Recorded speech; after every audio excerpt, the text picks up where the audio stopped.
you may also like. A show about the things you may also like. Things like... How old were you when you first became a mom? 30. And Took me a second. I had to do the math there. And how many times have you become a mother? 3. 3 humans. Age difference? My oldest is 18. Then I have a 16-year-old and a 12-year-old. So it's a good chunk of time.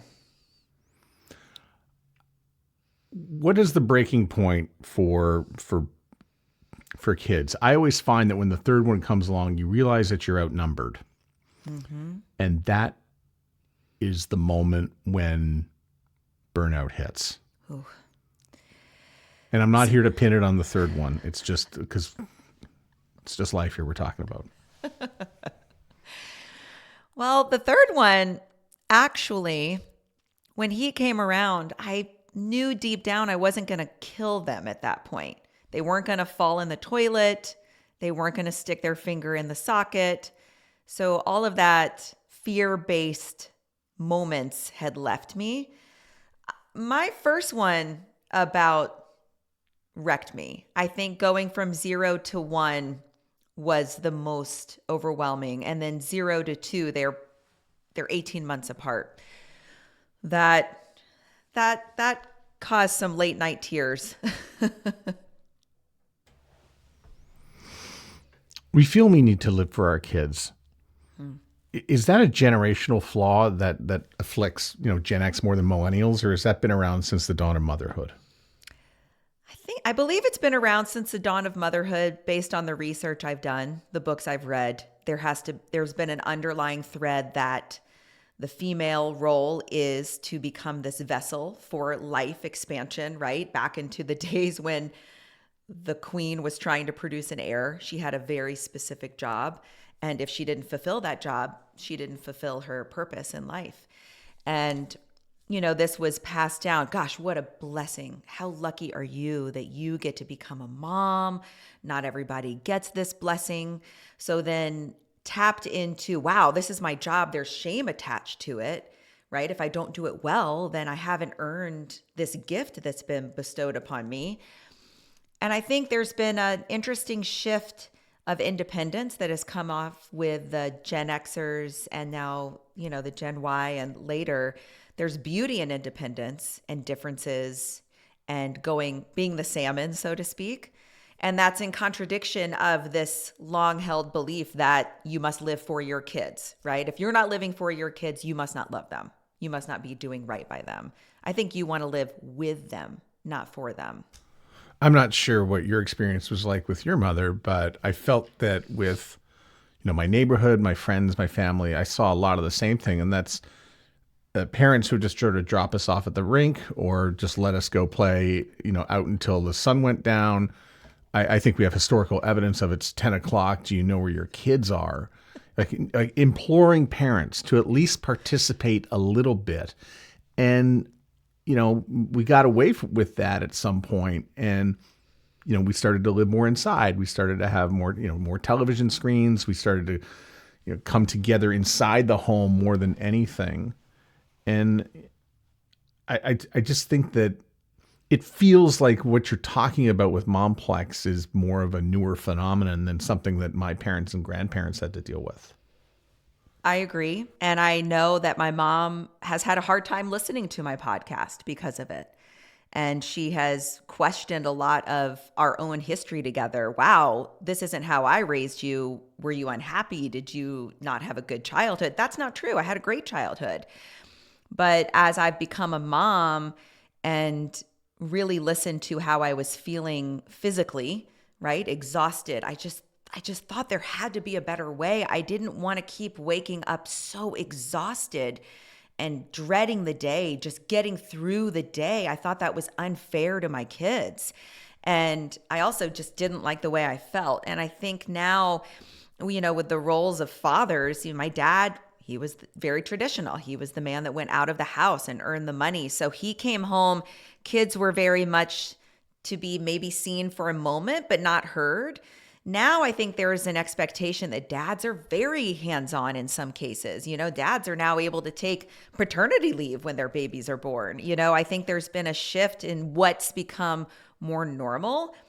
I think it's going to take some time for it to catch on, but I now think there's going to be more of an acceptance of maybe one household looks different than the next door household. And that wasn't the way when I was growing up. But now maybe the mom's working full time and the dad is home. Maybe it's two dads. Maybe it's one mom. I think that's all starting to become more normal, more familiar, more seen. Yeah.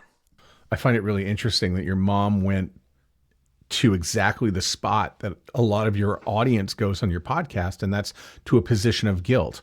When you're just admitting some things about yourself and your childhood, she immediately began to feel guilty and saying, "Hey, were you happy? Should I have done it differently?" And then you're explaining, no, it's a different era. But her default position, and I think a lot of people have this, is guilt at the immediate sign of difference or perceived criticism.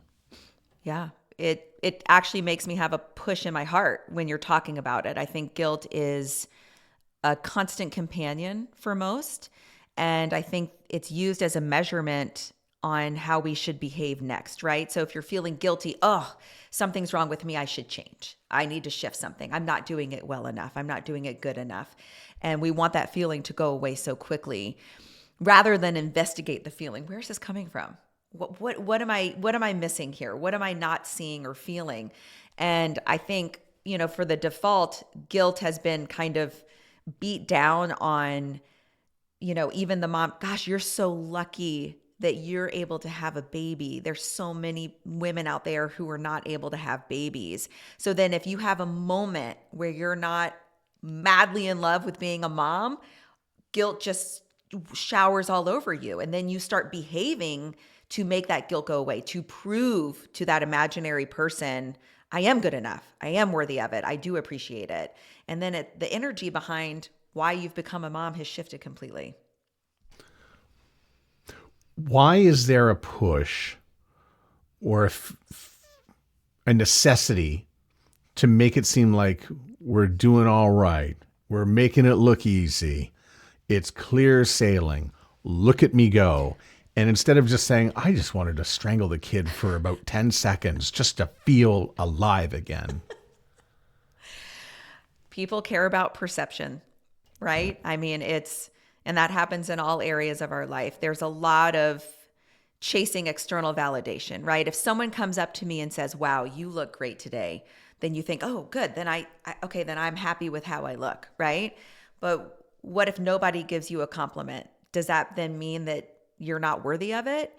So I think a lot of times, especially as a parent, when you become a parent for the very first time, even though you've read all the baby books and attended all the classes, it is still a brand new human being that's never been here before, and you've never been a parent before. So while there might be manuals to follow, no manual's ever been written about you. So becoming a new parent really ignites a lot of insecurity, a lot of feeling anxious, a lot of guilt, a lot of self-doubt. In order to make those very uncomfortable feelings go away very quickly, we look outside of ourselves in order to get permission that we're doing okay. And so then there's this real disconnection that, wait, what if I just trust myself, right? We have to look out. So this idea of the kids are all dressed to the nines, we're eating organic, we're driving, eco-friendly cars, I'm beautiful sleep schedules, all to make sure that people are approving of us so that we feel good about us. It's a very natural human reaction.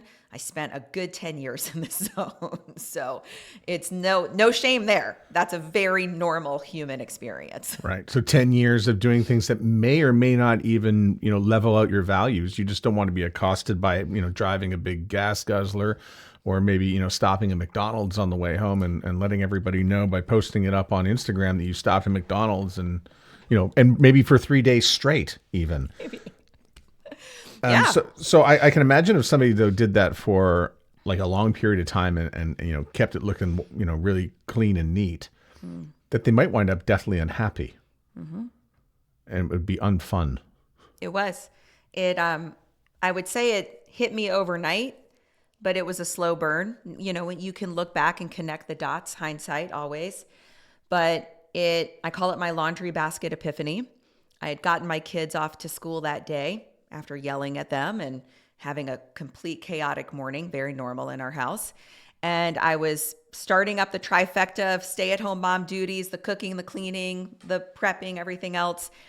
And I was walking through the hallway, clutching one of those, plastic Target laundry baskets, just full of my kids' dirty clothes.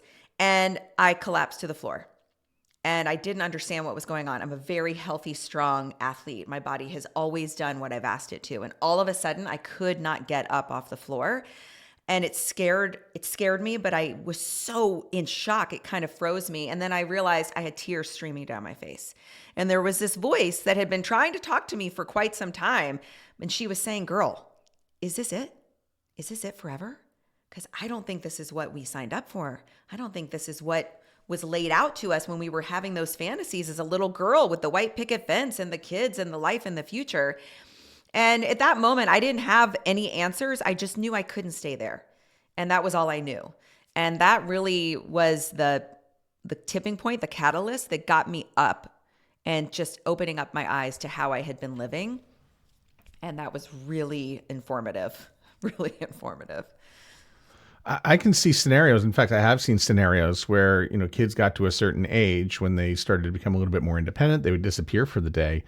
And, after spending, 10 years just making it perfect, they go off to do, like some really crazy stuff that doesn't seem to really align with the rest of the planet, like not really paying attention to, to what's going on. You're taking up what? Oh, you're going to be doing that now. Okay, that's good. Somebody needed to go replace that time. And I'll say that one of the things that was apparent to me when I was raising 3 boys, there were twins. The next one came a year and a half later. I spent my day talking to 1-year-olds and 2-year-olds, and I wasn't communicating in my own language anymore. Very true. Yeah. Yeah. And it can leave you feeling entertained in one energy and then bored and unfulfilled, and you don't know why. And I also noticed when I was at home speaking my kids' language, new words, new thoughts, I was more concerned with nap schedules and poop schedules. My husband would then come home and we were on 2 different parallels, different days, different lives. It took a really long time for us to even come together in that one conversation. And that was really hard for us, right? All of a sudden we had been a unit and then a kid showed up and then we were completely divided, even though we wanted the same things. We were living 2 totally different lives. And there was a lot of frustration why we couldn't hop over easily from our map onto the other person's map. All in the while, someone's pulling on your leg and needing attention and keeping you up at night. So you're dealing with physical exhaustion, mental exhaustion, and confusion and loneliness, I think. Yeah, so there's 2 things I'm going to unpack here. We'll start with the relationship piece. Your husband comes home, we'll call it 5 o'clock for fun, maybe even 6 o'clock, but he's now invaded your space. He's also speaking a completely different language from you that you haven't spoken all day because you've been working with younger children. So I'm sure I always thought the first hour was weird, when you come together. So what's that like? And how do you break that up? Because you still got to put kids to bed. So, I mean, it's a weird zone, and you've still got about 2 or 3 hours left between all of you. It's a weird zone. And I would first say that I wish I had given myself a little more grace and given him a little more grace to understand that we were going through something we'd never been through before. I think he and I expected that we would just become parents and it would fit right into our life seamlessly and there would be no learning curve. When you become a parent, there's a massive learning curve. And this is just to bring one child into the mix, if you're having twins or maybe your child has special needs or maybe you become a mom in a completely different capacity. Everything has energies and circumstances that have to be learned. And I never allowed us any space to do that. I just expected that we were supposed to just pick up and be totally okay. And I was really frustrated with him for a lot of the time. And we stopped communicating. We stopped speaking. And that is something that we now make a massive priority of, even if it's waking up 10 minutes before the kids and having a cup of coffee together before he goes off to his day and I go off to mine. We're just, hi, what do you have today? What's on your plate today? How'd you sleep last night? And just remembering that we have, we've got somebody eye level with us in the house that wants to work with us. And just realizing that, it does take effort. It will need to be attended to, just like the children. So you mentioned you were an athlete at one point. Did you play soccer? I did. Yeah. I played soccer all the way through college, D3. So I had a therapist who suggested to me sometime in my 30s that you're really not going to be level-headed and happy unless you can check the 3 boxes in your life: sleep, sex, and exercise. I love it. So you've already let the exercise sort of wane away. The sleep is toast. Toast. Yeah, it's toast. And then there's the sex part. And it does, the studies show that it takes 1.5 years to get back onto a regular sex schedule after you have a kid. And of course, then you have one, then you have a number. Now you're 3 years, you're completely out of the game in whatnot. So I just want to talk about the relationship piece for a second. What are some of the best things you can do just to sort of manifest, the relationship and keep it on the rails, keep it sane, and have that adult time? This is going to sound really hard, especially for a mom who feels like she has no time. It's to really become very clear on your top 3 priorities. Let's start there. Your health, your relationship health, your kids' health, period, right? If you are focusing on those 3 things each day and that's all you do, so the laundry doesn't happen every single day. So you go to McDonald's drive-thru. So you let someone deliver you food. It's not going to be this way forever, but we have to always remember that the kids wouldn't be there without the relationship. And at one point, and this is so hard to think about because you've got these little babies, they will grow up and they will see a relationship being modeled to them. They will eventually leave the house, and then you're left with this person that you haven't talked to. But something that was so helpful for me was looking when I was feeling at my lowest, when I was on no sleep, no food, 3 pots of coffee, feeling so insecure and lost in the world. I wasn't moving. I wasn't seeing friends. I didn't have a job anymore. There was a huge identity shift. I still had my best friend, and really kind of taking some deep breaths. It's okay to feel frustrated. It's okay to feel lonely, but to talk about that. I'm feeling frustrated today. And you're my scapegoat today. Let's talk about that.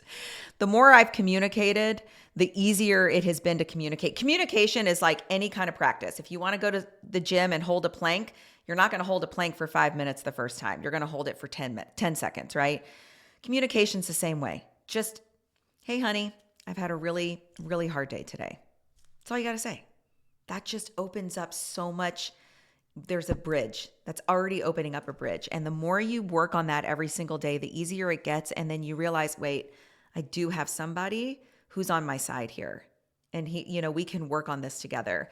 But it's just like you want to nurture your kid's sleep schedule, right? Like a mom is going to work so hard to make sure that kid is on the most amazing sleep schedule, has the best nutrients in their body, and knows that they're loved every single day.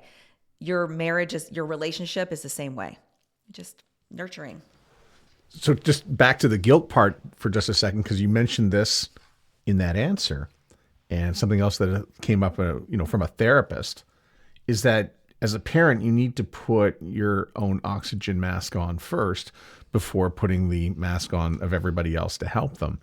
And that's wonderful advice. I think that's great. I mean, for, $150 to get that, that's great. It's fantastic. But I also think a lot of moms don't know where to start. Yeah. They don't know what the first thing is they need to do to put their own mask on. First thing, before you get out of bed, take 30 seconds and just do a body check. How are you feeling? How's your headache? Do you need more water? Did you sleep okay? Too much Netflix last night? Just kind of taking a scan, almost as if your best friend is tapping you on the shoulder and saying, girl, how are you? Really checking in with yourself first thing. And even it takes 30 seconds, even though maybe you can't solve all the ailments in that moment, there's something about checking in on yourself that your subconscious mind, your soul, your physical and mental body, they're going to feel supported, and you're going to feel an injection of energy that's different as if you just woke up on autopilot right away. And something that really helps me is I'll put a glass of water on my bedside table the night before. So when I wake up, the first thing I do is drink a glass of water and I say, today is going to be a good day. And it just shifts. It's almost like you've given yourself a hug, and then you can go handle whatever life is dishing out. And one of the shifts that helped me let go of this guilt, right? Taking care of myself first means I'm taking time and energy away from taking care of my kids. I then realized, wait, my kids are counting on me to be at my strongest, to handle whatever they're going through. The only way I can do that is if I'm taking care of myself. They don't care if I'm working out or not working out. They care how I am when I'm with them. And I know that if I'm sleeping and drinking water and checking on myself, I'm going to have more patience and more energy to handle whatever curveball life is dishing out that day. It's a practice, but you'll love the ROI. You will love the way you feel when something hits the fan that day and you're like, wait, I can do this. And you feel resilient and you love the way you are with your kids. One of the things I ask people who want to start a podcast or who are just interested in media, trivia question is, what is Netflix's biggest competition? Instagram? TikTok? People go there and think it, but the truth is it's sleep. Oh, interesting. Right? And I'm glad you mentioned it. I wonder if we should just not make it like a rule, just to find a way to get as much screens out of the bedroom as possible. The big TV, I mean, I don't know why it's there. That has to go. I understand the phone. Sometimes I will reach for a phone I like to play a dumb game before bed. Sometimes I might just be on it for a little bit, but I know it's not good. It's okay. But I will stress that listening to audio at night that's fine. It's not that blue light. Yeah, it's not that blue light. Yeah. And the spiking, I mean, if we're going to get into it, everybody has their own unique circadian rhythm, and you have cortisol drops and spikes. There is a specific bedtime that your body will fall asleep faster. And if we're on our phones during that window, we actually spike the cortisol up. And that's why then you can't fall asleep till 2, because you've woken yourself back up. I have found the only way for me to stay off my phone is to leave my phone out of the room. I just try to make it easier for myself, right? It's just remove the temptation. And then one thing that's really nice, when I wake up in the morning, I have my glass of water, I'm talking to myself. I have my own thoughts in my head first before I let someone else's thoughts in. And that's really, that keeps your stress level lower as a mom. So when you walk into the kitchen and you realize your son left the milk on the counter all night long and all the lights on, you're not quite as activated as you would have been if you had picked up your phone right away. But that's from my own personal experience. So I'm nodding along and agreeing. And listen, my kids are in their 20s now, but there was a time when I started to get up early on a Saturday morning and go to advanced yoga, and it would be a 90-minute class, and it would be very early, and I'd be home at 9:30. And people say, "Why do you get up early on a Saturday morning to go do that?" And I said, because there's absolutely no chance of anybody ruining my day until at least 9:30.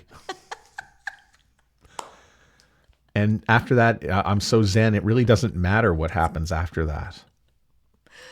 I love it. You create your own zen.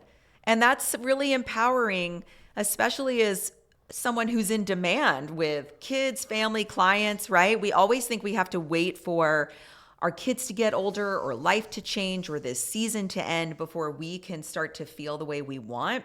It's the opposite. How can we learn how to create the zen no matter how busy life is? Then we're then we have our formula, right?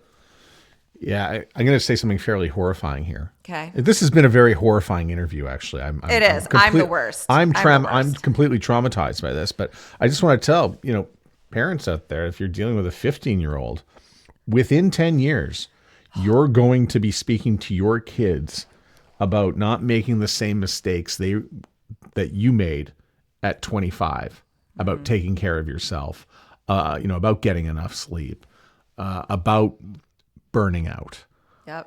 about life management, and financial management and other stuff that comes in from the mistakes that you made when you were 25. That's a short span.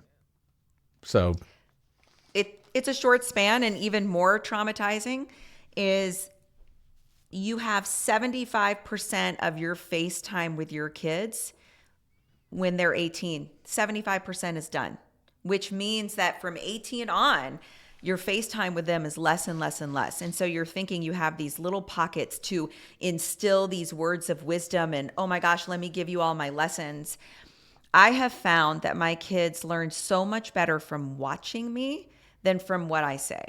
And so if you are a mom, regardless of how old your kids are, if you're a parent, when you choose to start living a life where you're taking care of your zen, your health, you're learning from your mistakes, you're being vulnerable and picking yourself back up when you fall, if you're learning how to create your own inner peace and zen, they are going to learn from that blueprint that you are living. And then it takes the pressure off of you from having the perfect thing to say, from the perfect conversation. It's less about what we say and more about the energy behind it and if they believe it, right? If you're sitting here saying, I want you to eat well and sleep well and, prioritize your health, but you're not, your kid's going to say, I'm confused. I don't know how to do that. And there's a distrust happening here. But if you're saying, I love you so much, and that's why I'm going on a walk right now for 60 minutes, thank you for helping me do that. Thank you for helping mom reach her goals. They're going to think, this is amazing. Of course, my mom, she's out there enjoying nature. So it would be so normal and natural for me to also prioritize what brings me joy. So it kind of, when we start living that example, the way that we would dream magic wand that your kids were feeling and living, they will learn that. And it makes living with them so much more fun. when did you know you were burning out?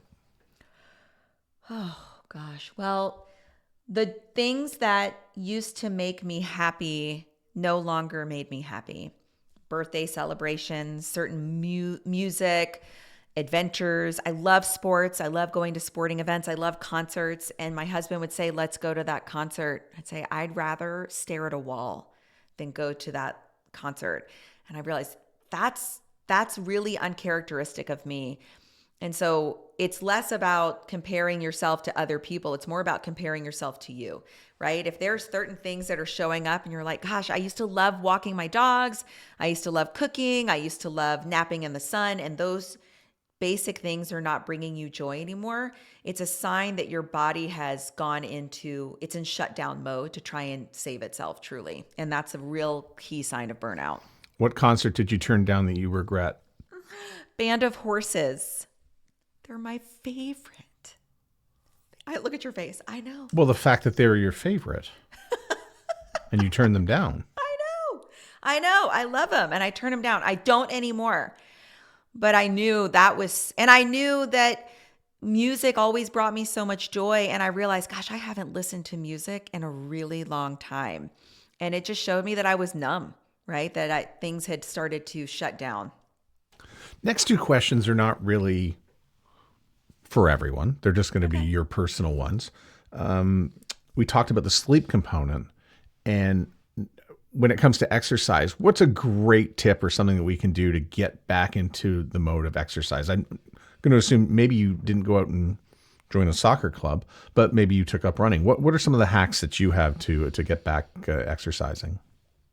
I would say start by walking. Walking is really easy. It's free. It doesn't matter what shoes you have. And it's the only exercise out there that also lowers your cortisol at the same time. So if you are a burned out, exhausted human being, walking isn't going to add stress to your body and it's not going to be as hard to recover from it. Start there. Start just 10 minutes a day. I promise you will feel better after a few days, and start say, I'm going to go take the trash cans out and then just walk around the block. That's all you have to do. And I think when we start there, then we tell our brain starts learning, wait, I can do this. There is time for this. And I love the way I feel. And it's not so much pressure on you physically. And it's not another task on that long to-do list that isn't achievable. But, and don't put go outside, listen to your favorite song, listen to that podcast, or just go walk your dogs. It's really, really healing. I would say start there. On the relationship side, what are some of the things that really have worked for you? You mentioned the concert you didn't go to, but maybe they do work now. What is it? What works? So my kids are older now, and this has been a little bit easier, but it's really talking to your partner first, letting them know that you miss them. We're not getting enough FaceTime together. How can we do that together? How can we come up with a plan that makes sense for both of us? Maybe it's a date walk. Maybe it's you go to a movie with your kids and you sit in the row behind them and they sit in the row in front of you. Maybe it's you take a dinner date and you find a babysitter ahead of time and they come every second Saturday. It's just little efforts. And I think, again, it's about being flexible because kids change, life changes, schedules change, but realizing that that's a priority, right? Sleep is a priority. Your health is a priority. Your relationship health is a priority. Just like you said, sex, money, movement, sleep, right? If we're making sure that those categories are healthy, whatever that looks like, if there's any effort put into that, it will make a huge difference. It doesn't have to be a super expensive dinner.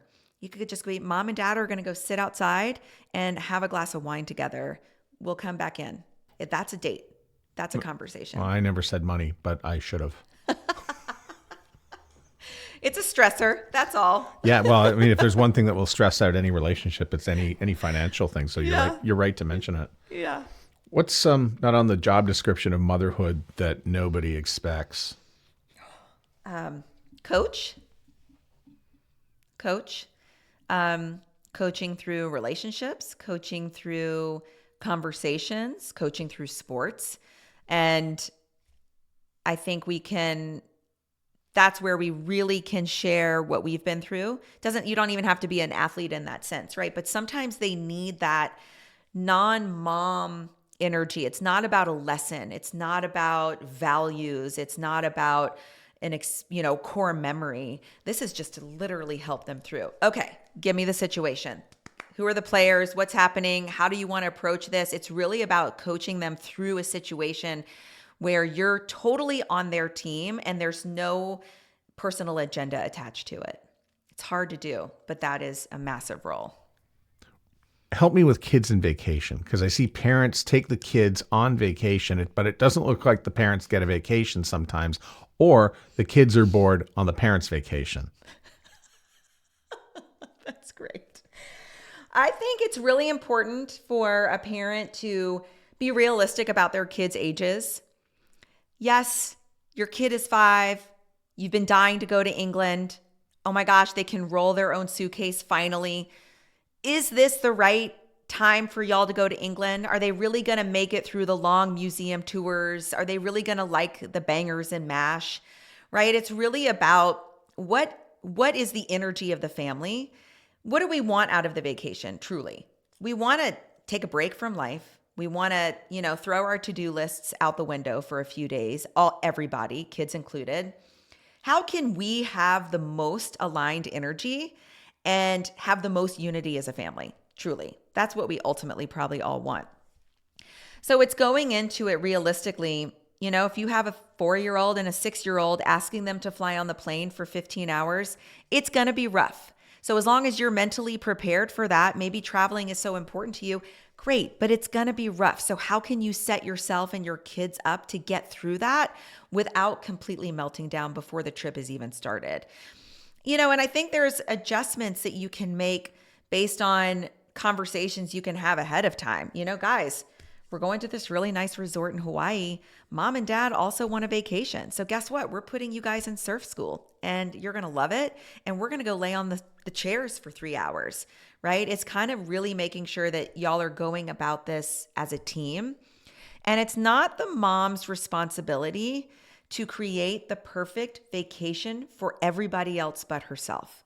That isn't in the job description. That is a choice. And so if you want the vacation to be something where you don't need a vacation from the vacation, think about that when you're planning it. Do I really want 7 activities a day? Maybe we just want 1. Yes, maybe we do want the breakfast buffet included. Can we afford that? Really think about how this is going to be an experience for everybody. And the more I have found that I include my kids in these conversations, and you can include them a lot younger than you realize, the easier it is, the more y'all work together as a team. And let them know why you want to go on the vacation. Mom needs some naps. They will love knowing how they can help mom have a nap if that's what she wants. I'm going to do a podcast on this, by the way. Well, I'm glad you mentioned the podcast because you've been doing it since 2021. Yes. Why did you start this podcast? I needed it. I was lonely and I was confused. I felt really stuck as a mom and I was tired of feeling tired all the time. And so I was on a journey to try and get back to myself again. And I wanted to share that journey with other moms because I felt like if I had heard another mom's journey, it probably would have helped me. And so I figure if I'm going through this, there's another mom going through it too. And if we can share things that have been hard and how we've gotten ourselves out of it, it really could help another mom not have to live in the hard for so long. What's been the legacy of the podcast to you? I always tell people when you start a podcast, you think you're going to be defining things about yourself, but it winds up defining things about you that you had no idea. So what are the things about you that you had no idea about yourself that's come from the podcast? I'm very comfortable talking about things. I'm not afraid to be vulnerable. I believe that the more honest we are about how we're truly feeling, the less scary those feelings are. And it's made me a better mom, 100%. It's made me enjoy motherhood more. I thought it was for me, and now I'm realizing it has nothing to do with me. It's about my kids. It's about other moms. It's about creating energy shifts in motherhood altogether. I think for the longest time, I thought that, there was really, the more tired I was, the better mom I was. And now I realize, gosh, the better I feel, the better mom I am. It's a universe. Yeah. What can I expect? What can one expect when they work with you? I am no fluff. I am not going to sugarcoat things because your time is way too precious. And I want to help you achieve everything you want as quickly and as sustainably as possible. So working with me, it's going to require empowered action. It's going to require a real honest look at choices that we're making and how we're choosing to show up every single day. But it's a real deep dive under the hood in a really safe space. I am not judgmental. I love every single mom out there, and I know that her heart is driving her to create the best life for her kids, and I just want to help her do that. But there's no magic one-click button. There's no magic pill. It's an awareness experience where you can understand who you are, what your values are, and how you can live that with your kids. Scottie, thanks so much for doing this and being on the show today. Thank you so much for having me. Thanks for listening to You May Also Like. You may also like our website at youmayalsolike.net. The show is produced by Evan Serminski and built for your ears by everyone at the Sound Off Media Company.